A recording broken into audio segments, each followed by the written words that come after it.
দাদা আজি ডিসি অফিসৰ পৰা এৱাৰনেছ লৈ আপুনি কি ক'ব?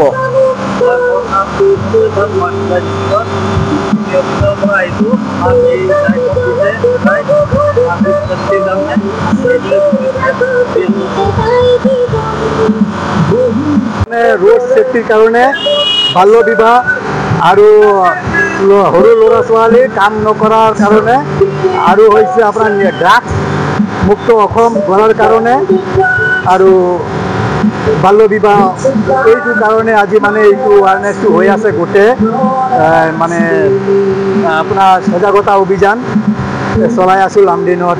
এতিয়া ডিচি অফিচৰ পৰা আহিছিলে গাড়ী লামডিন পৌৰসভা সহযোগ কৰি পেলাই গোটেইটো কৰি আছে। আপোনাৰ নামটো ক'ব? মোৰ নামটো নুকুল চন্দ্ৰ দাস, লামডিন মিউনিচিপালিটিৰ পিউন।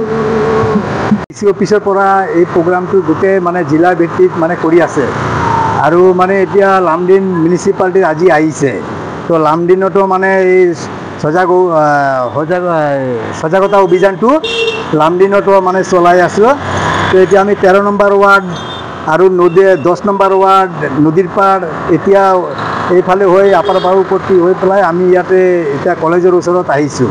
তো এতিয়া আজি হৈছে মানে আপোনাৰ বাল্য বিবাহ ৰোধ কৰাৰ কাৰণে আৰু মানে ড্ৰাগছ মুক্ত অসম গঢ়ি তোলাৰ কাৰণে আৰু হৈছে কোন ল'ৰা ছোৱালীক মানে কাম নকৰাৰ কাৰণে আৰু হৈছে মানে আপোনাৰ ৰোড সেফটি কাৰণে আজি এই সজাগতা অভিযানটো চলাই আছে। আপোনাৰ নামটো ক'ব? মোৰ নাম নুকুল চন্দ্ৰ দাস, লামডিন মিউনিচিপালিটি পিউন।